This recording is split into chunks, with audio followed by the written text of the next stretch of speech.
Radio KGMU गूंज 89.6 FM।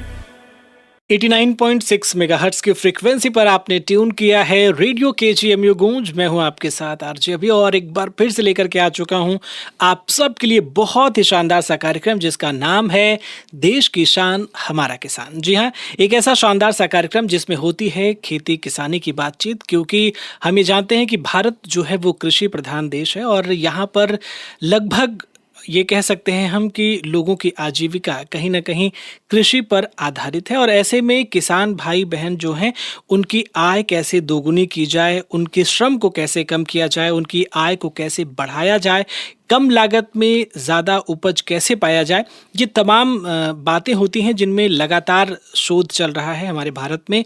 और कुछ ऐसी बातें होती हैं जो एक्सपर्ट के माध्यम से हम उन तक पहुंचाते हैं, जो नए नए आविष्कार हों, चाहे वो उर्वरक से संबंधित हों या फिर खेती करने की कुछ प्रक्रियाओं से संबंधित हों।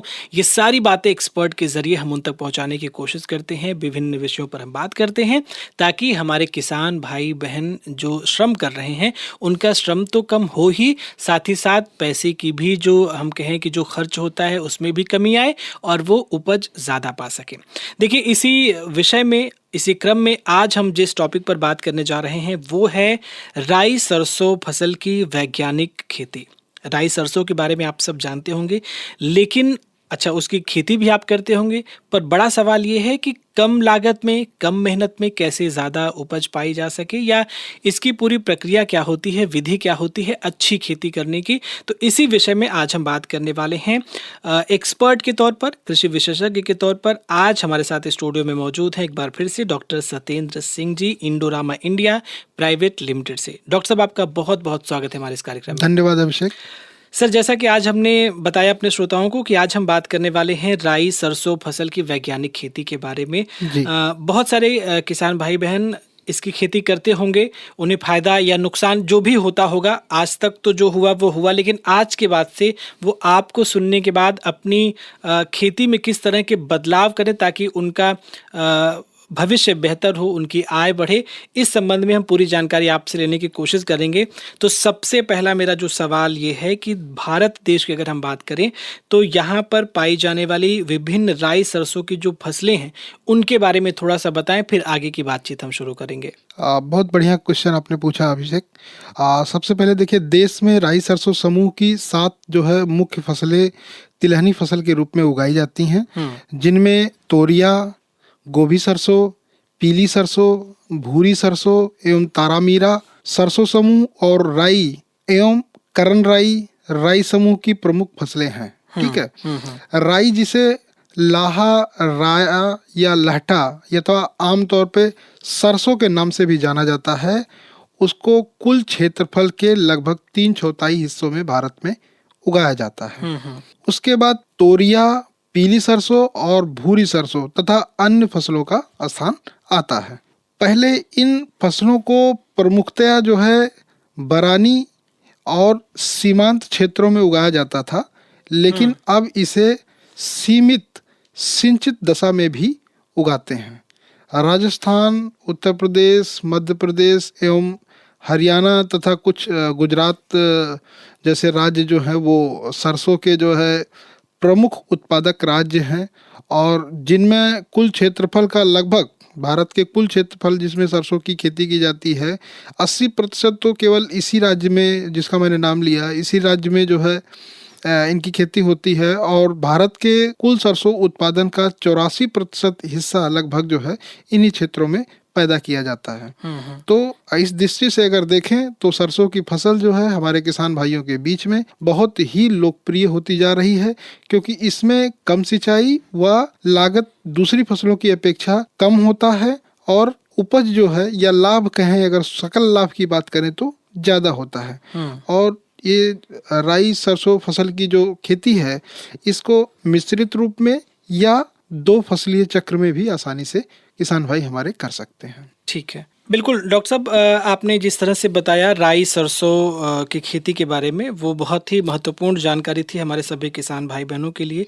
अब ज़रा सा ये जानना चाहेंगे कि जो इसका उत्पादन होता है उसको प्रभावित करने वाले कुछ मुख्य कारक जो भी हैं उनके बारे में थोड़ा सा बताएं। अभी आपने बहुत ही अच्छा क्वेश्चन पूछा, क्योंकि बहुत सारे किसान भाई खेती करते हैं, लेकिन जो इसकी राई सरसों की जो पैदावार होती है जी। वो मुख्य कौन कौन से कारण हैं जिनकी वजह से पैदावार में जो है कमी आ जाती है। सबसे पहले तो वो जानना जरूरी है, और उन कारणों को दूर कर पाएंगे हमारे किसान भाई, तभी अपनी पैदावार में वृद्धि कर पाएंगे। बिल्कुल बिल्कुल। तो जो कारण जो मुझे ध्यान में आते हैं, उसमें सबसे पहला है कि उपयुक्त किस्मों का चयन नहीं करना। बिल्कुल सही बात है। दूसरा, असंतुलित उर्वरकों का उपयोग। तीसरा, पादप रोगों, कीटों और खरपतवारों का पर्याप्त रोकथाम नहीं करना। और चौथा जो मुझे समझ में आता है कि कोहरा या जो पाला का जो प्रकोप होता है, उससे हमारे किसान भाई अपनी सरसों की फसल को अच्छे तरीके से नहीं बचा पाते हैं, उसकी वजह से उनकी पैदावार में नुकसान होता है। और आखिरी जो कारण मुझे समझ में आता है कि उचित समय पर फसल की कटाई ना करना। और इसके अलावा भी और कारण हैं, बट यही मुख्य कारण हैं जो राई और सरसों की फसल के उत्पादन को प्रभावित करते हैं। अब इनमें से किसी भी की कमी को जो है फसल की पैदावार में भारी नुकसान हो जाता है, किसी की भी अगर कमी हो जाती है।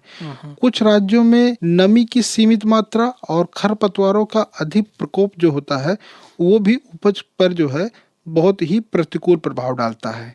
यदि सिर्फ पुरानी किस्मों को ही बदल दिया जाए तो उत्पादन में करीब 15 से 20% तक की किसान भाई हमारे बढ़ोतरी कर सकते हैं। वैज्ञानिक अनुसंधानों से ये पता चला है कि उन्नतशील सस्य विधियों को समन्वित प्रबंधन करके राई सरसों की पैदावार में अब से 1.5 से 2 गुना वृद्धि की जा सकती है। तो बहुत सारा अपॉर्चुनिटी है, और पैदावार में 1.5 से 2 गुना वृद्धि की जा सकती है। आज हम लागत तो सेम लगती है, लागत तो जितनी लगनी है उतनी ही लगती है, लेकिन पैदावार कम मिलता है। और उतनी ही लागत में ज्यादा पैदावार ले पाए, उसके लिए हमारे किसान भाइयों को चाहिए कि वैज्ञानिक विधियां जो हैं, वैज्ञानिक तरीके जो हैं सरसों की खेती करने के, उस पे आए तभी अपने उत्पादन को वो बढ़ा पाएंगे।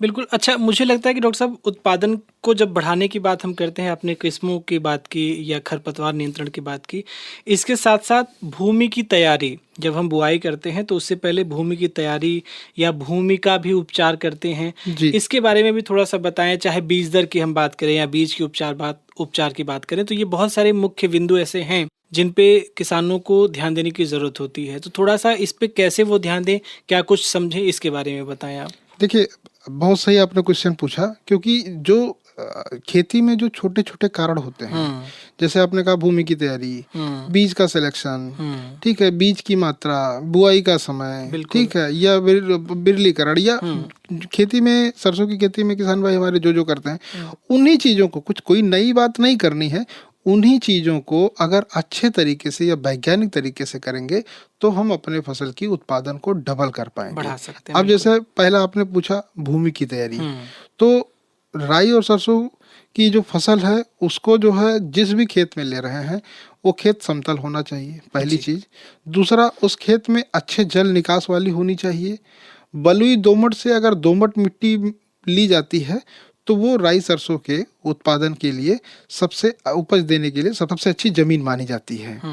और इसके साथ साथ अच्छी पैदावार के लिए जमीन का जो पीएच मान होता है वो 7 के आसपास होना चाहिए।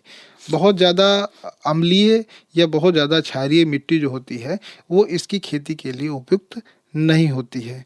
राई सरसों की अच्छी पैदावार के लिए खेत को ठीक से तैयार करना बहुत ज़्यादा ज़रूरी होता है, और खेत को अच्छे से तैयार करने का मतलब है कि उसकी अच्छी से जुताई करके मिट्टी को बहुत अच्छी तरीके से भुरभुरी बना लेना चाहिए। जो बरानी क्षेत्र हैं उसमें जो है भूमि की तैयारी के समय ही नमी को संरक्षित करने के लिए उस पर विशेष ध्यान दिया जाना चाहिए। इसके साथ साथ दूसरा क्वेश्चन था आपका भूमि का उपचार। बिल्कुल, क्योंकि फसल को जो है भूमिगत कीड़ों से बचाने के लिए भूमि का उपचार आवश्यक है।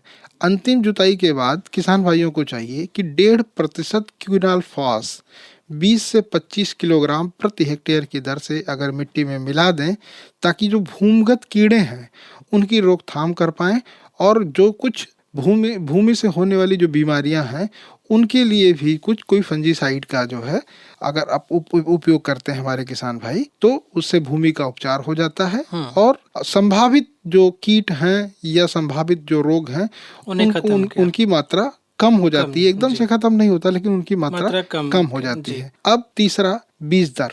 बीज दर जो है, जो सिंचित क्षेत्र है वहाँ पे प्रति हेक्टेयर किसान भाइयों को चाहिए कि वो करीब 3 किलो के आसपास का बीज दर लेना चाहिए प्रति हेक्टेयर। लेकिन जो जमीन ऐसी है जैसे असिंचित जमीन है या लौड़ीय या क्षारीय जमीन है, वहाँ पर जो है बीज की मात्रा थोड़ा 20 से लेकर के 25% तक बढ़ा देना चाहिए, जिससे कि जर्मिनेशन वाली ये कम होता है या पौधे की वृद्धि और विकास उतना नहीं होता, ब्रांचिंग कम होती है, तो उसकी वजह से बीज की दर कम होने की वजह से कहीं फसल के उत्पादन पे प्रभाव ना आए। इसलिए ऐसी मिट्टी जो बरानी है या लौड़ीय है या क्षारीय है, उसमें जो है नॉर्मल बीज दर जो हमने बताया 3 किलोग्राम प्रति हेक्टेयर, उसको 20 से 25% किसान भाइयों को बढ़ाना चाहिए।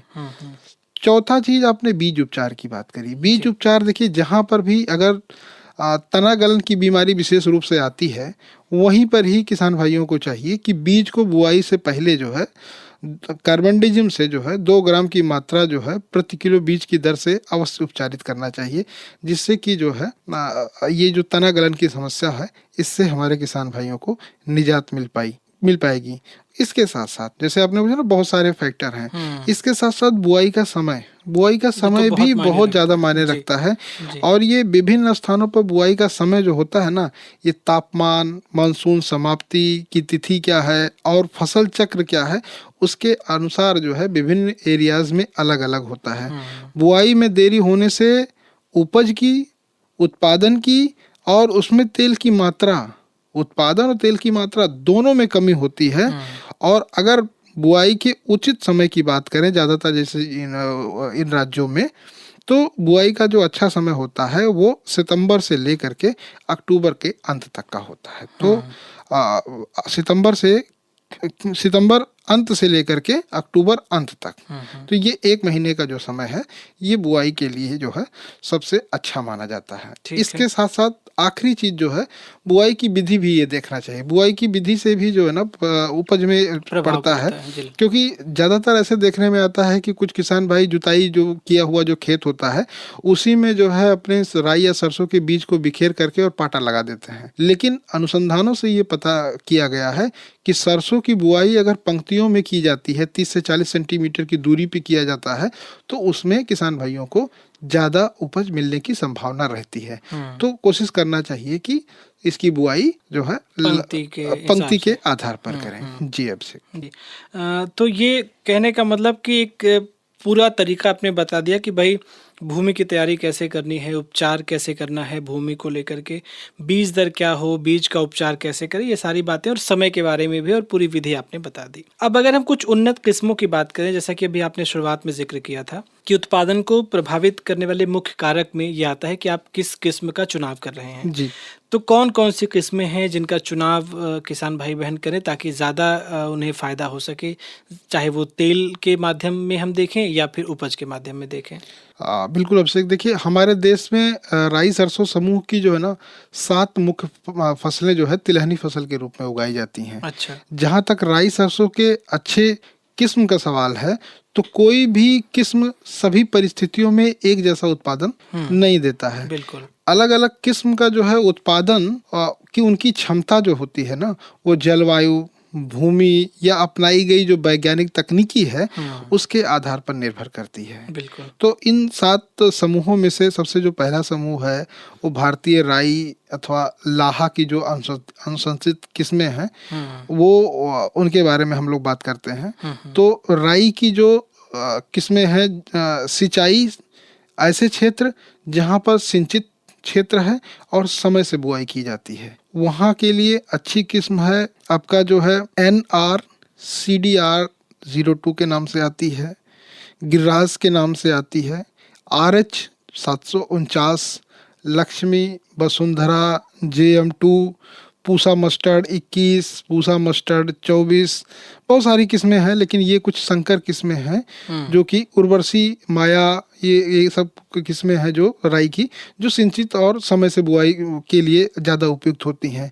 लेकिन अगर असिंचित क्षेत्र है जहाँ या बारानी वाला क्षेत्र है, वहाँ पर जो है वहाँ के लिए अच्छी किस्में रहेंगी, जैसे अरावली, गीता, RGN 48 है, या RB 50 या RH 406 के नाम से आती हैं।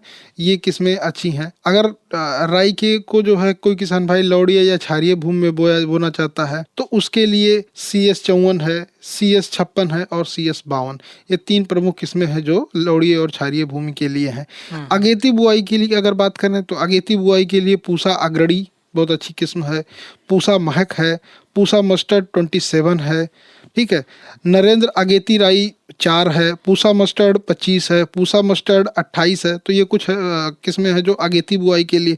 अगर हमारे किसी किसान भाई को देर से बुआई करनी है तो उसके लिए जो है RN 505 है, स्वर्ण ज्योति है, RGN 145 है, पूसा मस्टर्ड 26 है। ये कुछ वैरायटियां हैं जो देर से बुआई के लिए उपयुक्त मानी जाती हैं। तो ये जी तो ये पहली जो है राई और लाहा के लिए जो अनुशंसित किस्में हैं उसके बारे में हम लोग बात किए। अब दूसरे नंबर पे जो दूसरा समूह आता है वो है तोरिया की अनुशंसित किस्में। अच्छा। तोरिया कम समय में पक्के तैयार होती है और इसे मुख्यतया जो है असम, बिहार, उड़ीसा और पश्चिम बंगाल में सर्दी की फसल के रूप में उगाया जाता है, जबकि हरियाणा, पंजाब, हिमाचल प्रदेश और उत्तर प्रदेश तथा मध्य प्रदेश में जो है ये बहुफसलीय प्रणाली में जो है ना 2 मुख्य फसलों के बीच में उगाया जाता है।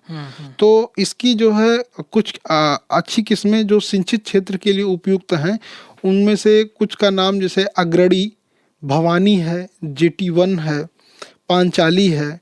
तो ये कुछ किस्में हैं जो सिंचित क्षेत्र के लिए उपयुक्त है। जबकि असिंचित क्षेत्र के लिए जैसे मैंने अग्रणी बताया, तो अग्रणी सिंचित और असिंचित किसान भाई दोनों क्षेत्र में ले सकते हैं। असिंचित क्षेत्र में दूसरी वैरायटी मुझे जो ध्यान आ रहा है वो अनुराधा है, M27 है, पांचाली, पर्वती, PT 507, ये कुछ वैरायटियां हैं, TS 46, ये कुछ वैरायटियां हैं जो कि तोरिया की जो असिंचित क्षेत्र में लगाई जाती हैं। अब तीसरा समूह जो है पीली सरसों। पीली सरसों को जो है मुख्यतः उत्तर पूर्वी राज्य असम, बिहार, पश्चिम बंगाल, उड़ीसा और पूर्वी उत्तर प्रदेश में लगाया जाता है। अब पीली सरसों की सिंचित अवस्था में अगर लगाना है तो उसकी जो कुछ उपयुक्त किस्में हैं उसमें झुमका है, नरेंद्र सरसों 2 है, पंत पीली सरसों 1 है, ठीक है, YSH 401 है, YST 151 है और एक जो है सुबिनाय के नाम से आती है, यह वैरायटी है। असिंचित क्षेत्र के लिए बहुत कम वैरायटियां हैं पीली सरसों की। उसमें एक बिनाय है, वही आता है जो पीली असिंचित क्षेत्र में लगाई जाती है। ज़्यादातर जो है वैरायटियां पीली सरसों की सिंचित क्षेत्र के लिए ही अनुशंसित हैं। चौथे नंबर की जो गोभी सरसों होता है ना, उसके गोभी सरसों हरियाणा, पंजाब, राजस्थान और हिमाचल प्रदेश के जो सीमित क्षेत्र हैं उसमें गोभी सरसों लगाया जाता है। तो गोभी सरसों के लिए सिंचित अवस्था में लगाई जाने वाली कुछ किस्में इस प्रकार हैं, जैसे GSC 5 है, GSC 6 है और GSL 2 है, हिम सरसों है, शीतल है, नीलम है। और शीतल और नीलम को जो है सिंचित असिंचित क्षेत्र में भी हमारे चाहें तो किसान भाई गोभी सरसों के रूप में लगा सकते हैं, क्योंकि ये इसकी अनुशंसित किस्में हैं। इसके बाद जो है तारामीरा की अनुशंसित किस्मों की अगर बात करें तो तारामीरा ज्यादातर जो है हरियाणा, पंजाब और उत्तर प्रदेश तथा राजस्थान का जो शुष्क क्षेत्र है वहीं पर केवल मुख्य रूप से लगाया जाता है, और जो शुष्क क्षेत्र है और असंचित क्षेत्र है वहीं पर तारामीरा लगाया जाता है। तो इसकी कुछ जो प्रजातियां जो मुझे ध्यान आ रही हैं, जैसे नरेंद्र तारा है, RTM 314 है, इसको कनक तारा के नाम से भी जाना जाता है, और एक बल्लभ तारा मीरा एक है, बल्लभ तारा मीरा 2।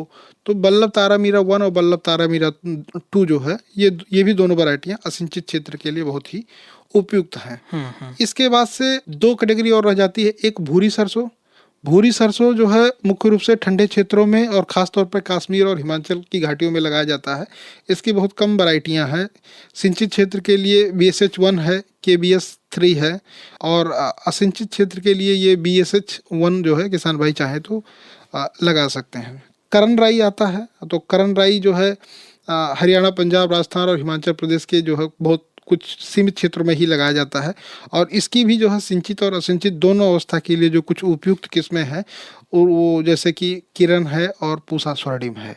ठीक है, तो किसान अपने क्षेत्रों में इन किस्मों को की उपलब्धता के आधार पर किस्मों का चयन कर सकते हैं। हम लोगों ने बहुत सारी किस्मों की बात करी, तो जिस क्षेत्र में अगेती है, पछिती है, या सिंचित है, असिंचित है, लौड़िए है, वहाँ की जमीन या क्षारीय है, उन सब चीज़ों को ध्यान में रखते हुए हम लोगों ने जो अनुशंसित किस्में हैं उनके बारे में चर्चा की। जी। बिल्कुल, यानी कि वो अपनी मिट्टी के हिसाब से, या जैसे सिंचित क्षेत्र है या असिंचित क्षेत्र है, उसके हिसाब से वो बीज का चयन करेंगे तो उन्हें फ़ायदा ही होगा। बिल्कुल बिल्कुल। और इन सब के बारे में किसान भाई बहन उम्मीद है कि बहुत कुछ समझ पाए होंगे। अब डॉक्टर साहब, ज़रा सा उर्वरक की हम बात करें, क्योंकि इसका बहुत रोल होता है किसी भी फसल के उपज में, तो किस तरह के उर्वरकों का इसमें समुचित प्रयोग हमें करना चाहिए? देखिए अभिषेक, राई और सरसों की जो फसल होती है वो नत्रजन के प्रति जो है ना अधिक संवेदनशील है। अच्छा। और इसकी आवश्यकता भी अधिक होती है। 1 हेक्टेयर में राई की असंचित फसल की अगर बात करें, असिंचित जहाँ पे सिंचाई की मात्रा न के बराबर है, वर्षा आधारित है जहाँ पर, वहाँ पर जो है साधारणतया जो है 40 से 60 किलोग्राम नत्रजन, 20 से 30 किलोग्राम फास्फोरस और 20 किलोग्राम पोटास तथा सल्फर की आवश्यकता होती है। जबकि जो सिंचित फसल है उसके लिए 80 से 100 किलोग्राम नाइट्रोजन, 50 से 60 किलोग्राम फास्फोरस और 20 से 40 किलोग्राम पोटास और सल्फर की आवश्यकता होती है। अब नत्रजन की पूर्ति जो है अगर अमोनियम सल्फेट के द्वारा की जाती है तो वो ज़्यादा लाभदायक होता है, क्योंकि इसमें सल्फर भी उपलब्ध रहता है। और सिंचित स्थितियों में नत्रजन की आधी मात्रा, फास्फोरस, पोटास, सल्फर की पूरी मात्रा को बुआई के समय तथा बीज के कम से कम 5 सेंटीमीटर नीचे बुआई करनी चाहिए, और शेष बची जो नत्रजन की मात्रा है उसको सिंचाई करने के बाद खेत में जब पैर चिपचिपाते हों उस समय जो है बिखेरना चाहिए, उस समय टॉप ड्रेसिंग करनी चाहिए। असंचित क्षेत्र की अगर बात करें तो जो फसल के जो पोषक तत्व हम लोगों ने बात करी उसकी पूरी मात्रा जो है बुआई के समय ही कर देना चाहिए। अब इसके अलावा केवल एक बात और मुझे कहना है कि सूक्ष्म पोषक तत्व जो होते हैं उसमें जिंक की जैसे कमी है, ऐसी मिट्टी में जो है जिंक डालने पर पैदावार में बहुत अच्छी वृद्धि होती है। तो जिन एरियाज में जिंक की कमी है वहाँ पे किसान भाइयों को चाहिए कि जिंक का जरूर इस्तेमाल करें, और 25 किलोग्राम जिंक जो है, जिंक सल्फेट जो है प्रति हेक्टेयर अकेले या किसी जैविक खाद के साथ में मिला करके अगर किसान भाई उपयोग करते हैं तो फसल की पैदावार में अच्छी वृद्धि पा सकते हैं। डॉक्टर साहब, अगर हम लोग अच्छी वृद्धि की बात कर रहे हैं उपज में, तो इसमें पौधों का जो विरलीकरण होता है उसका क्या महत्व होता है, या फिर खरपतवार नियंत्रण की अगर हम बात करें या सिंचाई की बात करें, तो ये तीनों बहुत ही महत्वपूर्ण बिंदु हैं, चाहे वो विरलीकरण की बात करें या खरपतवार की बात करें या फिर सिंचाई की। तो इसमें क्या रोल हो सकता है किसान भाई बहनों का? बिल्कुल, देखिए अभी आपने ये भी बहुत अच्छा क्वेश्चन है। हम लोगों ने शुरू में ही बात करी कि बहुत सारे फैक्टर हैं, बहुत सारे कारण हैं, और सारे फैक्टर बहुत ही ज़्यादा महत्वपूर्ण हैं। तो विरलीकरण की अगर बात करें तो राई सरसों की अधिक पैदावार लेने के लिए खेत में जो है पौधों की संख्या का अनुपात बहुत सही होना जरूरी होती है, जिससे क्या होता है कि सारे पौधों को सही खुराक मिलती है और उनकी जो बाढ़वार होती है वो भी एक समान रूप से होती है। खेतों में पौधों की उचित संख्या और समान पौध बाढ़वार के लिए बुआई के 15 से 20 दिन के बाद पौधों का जो विरलीकरण, जो शब्द आपने इस्तेमाल किया, वो विरलीकरण जो है 15 से 20 दिन के बाद किसान भाइयों को करना चाहिए। अब जहाँ सिंचित अवस्था है, जहाँ सिंचाई की पूरी अच्छी व्यवस्था है, ऐसे जगह पर 1 स्क्वायर वर्ग मीटर में ज़्यादा से ज़्यादा 33 पौधे किसान भाइयों को रखने चाहिए। अच्छा। 33 प्लांट्स। और जहाँ पर बरानी अवस्था है या असंचित क्षेत्र है वहाँ पर पौधों की संख्या ज़्यादा नहीं होनी चाहिए। वहाँ पे 1 वर्ग मीटर में ज़्यादा से ज़्यादा किसान भाइयों को 15 पौधे ही रखने चाहिए। अच्छा। जो कि अच्छी पैदावार किसान भाई ले पाएंगे। मतलब इतने पौधे रहेंगे तो हर पौधे का विकास अच्छा होगा। वृद्धि एक समान होगा। अब खरपतवार नियंत्रण के लिए, तो खरपतवार के लिए जो है, चूंकि अगर खरपतवार रहेगा तो जो न्यूट्रिशन डालेगा या खाद रसायन जो भी इस्तेमाल करेगा, वो खाद और रसायन जो है उसके सरसों के पौधे से कंपटीशन करेगा। ठीक है, तो ये प्रतिस्पर्धा न होने पाए। और ये भी देखा गया है कि खरपतवारों का सरसों की फसल और उसके बीज और मतलब तेल के उत्पादन पर बहुत ही ज़्यादा प्रतिकूल प्रभाव पड़ता है, क्योंकि ये प्रतिस्पर्धा करता है और सरसों के बीज के पैदावार में जो है ना करीब 60% तक, आप विश्वास नहीं करोगे, 60% तक जो है उसकी पैदावार को कम कर देता है। तो इसलिए खरपतवार का नियंत्रण भी बहुत अति ज़्यादा आवश्यक। अति आवश्यक है, बहुत ज़्यादा जरूरी है। अब रासायनिक तौर से किसान भाई चाहें अगर इसके नियंत्रण करने के लिए, तो इसके नियंत्रण के लिए फ्लूक्लोरफिन आता है, उसकी 1 लीटर का सक्रिय तत्व प्रति हेक्टेयर, 1 लीटर सक्रिय तत्व मैंने बोला, यानी कि फ्लूक्लोरोफिनिलिन का जो है 2.2 लीटर दवा जो है लेनी है। या इसके अलावा चाहें तो पेंडीमेथिलिन की 1 लीटर सक्रिय तत्व यानी कि 3.3 लीटर दवा पेंडीमेथिलिन की जो है 500 लीटर पानी में लेकर के घोल दें, और घोलने के बाद जो है बुआई के तुरंत बाद अगर छिड़काव करते हैं तो खरपतवारों का नियंत्रण किसान भाई कर सकते हैं। इसके अलावा आखिरी क्वेश्चन जो आपका था, जैसे सिंचाई प्रबंधन, जी। तो राई सरसों की फसल को करीब 200 से लेकर के 400 मिलीमीटर पानी की आवश्यकता होती है। सामान्यतः राई सरसों की फसल में 2 सिंचाई की अनुशंसा की जाती है। पहली सिंचाई खेत में नमी, फसल की जाति और किस प्रकार की मिट्टी है उसको देखते हुए जब कलियां निकलना शुरू होती हैं या फूल बनने की जो अवस्था होती है, और ये अवस्था लगभग वही 35 से 40 दिनों के बाद आती है, बुआई से 35 से 40 दिनों के बाद, तो पहली सिंचाई उस समय किसान भाइयों को करना चाहिए। और दूसरी सिंचाई जब फली का जो भराव हो रहा होता है, यानी कि बुआई से करीब करीब जो है 60 से 70 दिन की अवस्था जब होती है, उस समय जो है सिंचाई करना चाहिए। डॉक्टर साहब, अभी आपने जैसे खरपतवार नियंत्रण को लेकर के कहा कि अगर इसमें थोड़ी भी लापरवाही किसान भाई बहन कर जाएं तो लगभग 60% तक हमारी उपज घट सकती है। तो जब हम मिट्टी उपचार की बात करते हैं तो क्या उस समय बुआई से पहले भी कुछ ऐसा मतलब काम करना चाहिए ताकि खरपतवार को रोका जा सके, या बुआई के बाद ही इस तरह के केमिकल का छिड़काव, या एक्चुअली सरसों की फसल में ज़्यादातर कोशिश ये रहता है कि आप प्री इमरजेंस हर्बिसाइड का इस्तेमाल करें, यानी कि बुआई के तुरंत बाद। अच्छा, खरपतवार निकलने से पहले ही बुआई के तुरंत बाद खरपतवार के उन्मूलन के लिए, उससे बचाव के लिए उसकी दवा का, जैसे हमने जो पेंडीमेथिलिन बताया, इसका तुरंत बुआई के 1-2 दिन के अंदर ही किसान भाइयों को जो है स्प्रे छिड़काव कर देना है, तभी समुचित खरपतवार का नियंत्रण हो पाएगा। बिल्कुल। एक चीज़ और, अब मुझे लग रहा है कि बाकी सारी बातें हमने तो कर ली हैं। अगर हम कुछ रोगों की बात करें या कीटों की बात करें जो हमारे राई सरसों की फसल को नुकसान पहुंचाने वाले होते हैं, उनके बारे में भी थोड़ा सा बताएं।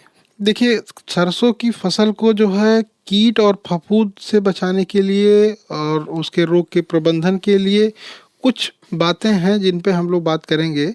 तो उससे क्या है कि कुछ रासायनिक तरीकों से और कुछ एग्रोनॉमिक विधियों से, खेती करने के तरीकों से जो है हम जो है कीट और रोग का प्रबंधन कर सकते हैं। जैसे कि पहली चीज, कीट और फफूंद के बीजों की रोकथाम के लिए किसान भाइयों को चाहिए कि गर्मी में गहरी जुताई करें, अपने खेत की गहरी जुताई करें। जो रोग ग्रसित फसल के अवशेष हैं या कूड़ा करकट हैं, उसको खेत से निकालकर नष्ट कर दें। तना गलन वाले क्षेत्र में गेहूं, जौ और मक्का के साथ जो है फसल चक्र किसान भाइयों को अपनानी चाहिए। बुआई 10 से 20 अक्टूबर के फिर बीच में करें जो है, ठीक है। बुआई के लिए साफ, स्वस्थ और रोग मुक्त तथा ज़्यादा जरूरी है कि प्रमाणित बीज का ही किसान भाई उपयोग करें। अब सफ़ेद रतुआ रोग के बचाव, सफ़ेद रतुआ रोग आता है सरसों में, उसके बचाव के लिए 6 ग्राम एप्रान 35 ST से प्रति किलो बीज को तथा तना गलन के लिए 2 ग्राम कार्बनडाजिम से प्रति किलोग्राम बीज को अगर उपचारित करते हैं तो इससे सफ़ेद रतुआ के रोग से बचाव हो सकता है। जो मृदा जनित रोगों की रोकथाम के लिए बीज को ट्राइकोडर्मा नामक फफूंद से 6 ग्राम प्रति किलोग्राम बीज की दर से अगर उपचारित करते हैं तो जितने भी मृदा जनित रोग हैं उनसे किसान भाई बचा सकते हैं। तना गलन से बचाव के लिए कार्बोडिजिम, जैसे मैंने बताया, 2 ग्राम प्रति लीटर की पानी से छिड़काव करें और बुआई के 65 से 70 दिन पर ये करना चाहिए तना गलन की समस्या से। सफ़ेद रतुआ या रोली या मृदुलोपित जो आसिता रोग होता है, उससे बचाव के लिए जो है मैंकोजेब और इसके अलावा फफूंदीनाशक जो है 2 ग्राम प्रति लीटर से में घोल करके अगर छिड़काव करते हैं तो किसान भाई को सफ़ेद रतुआ से निजात मिल सकता है। काला धब्बा या झुलसा रोग के बचाव के लिए आइप्रोडियान या मैंकोजेब, ये डाइमेथेन M45 जो के नाम से आते हैं, वो दवा को 2 ग्राम दवा जो है प्रति लीटर पानी में घोल करके अगर स्प्रे करते हैं तो जो काला धब्बा या झुलसा रोग होता है उससे किसान भाई अपनी सरसों की फसल को बचा सकते हैं। तो ये तो कुछ रोग के बारे में बात करें हम लोगों ने। अब उसके अलावा जो है आरा मक्खी होती है। आरा मक्खी की संख्या को नियंत्रित करने के लिए फसल में समय से सिंचाई दें। खेत में पानी देने से जो है सूढ़ियाँ जो है पानी में डूबकर मर जाती हैं, तो समय से सिंचाई करना चाहिए जिससे कि जो है जो सूढ़ियाँ हैं उसकी वो डूब करके मर जाएं।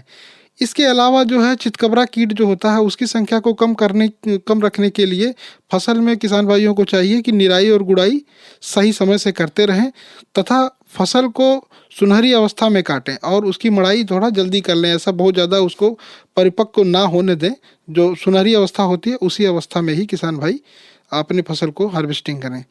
बिहार में रोएदार सूढ़ी का एक प्रकोप आता है और उससे बचाने के लिए सूढ़ियों को जो है ना केरोसिन युक्त पानी या कीटनाशी का घोल बनाकर उसमें डुबो दें, या 1.5% जो है क्विनाल्फास का चूर्ण जो होता है ना खेत के चारों तरफ वो घेरा बना करके जो है ना बना देना चाहिए ताकि दूसरे खेत में सूढ़ियाँ जाने ना पाए। तो इस तरीके से किसान भाई जो है अपने खेतों में अगर कुछ नॉर्मल सा है, जैसे कि अगर कुछ भी किसान भाई को मान लीजिए रोग और बीमारी का हम आपको बता रहे हैं जो है कि अगर कोई रोग लग गया, बहुत सारे रोग लगते हैं, अलग अलग रोगों का पहचान करना हमारे किसान भाइयों के लिए इतना आसान काम नहीं है, लेकिन मैं उनके लिए नेट सेल में एक बात कहूँगा जो है कि अगर कुछ भी ऐसा कवक जनित, विषाणु जनित या इस तरीके का बीमारी लगता है तो जो ज़्यादा इफेक्टिव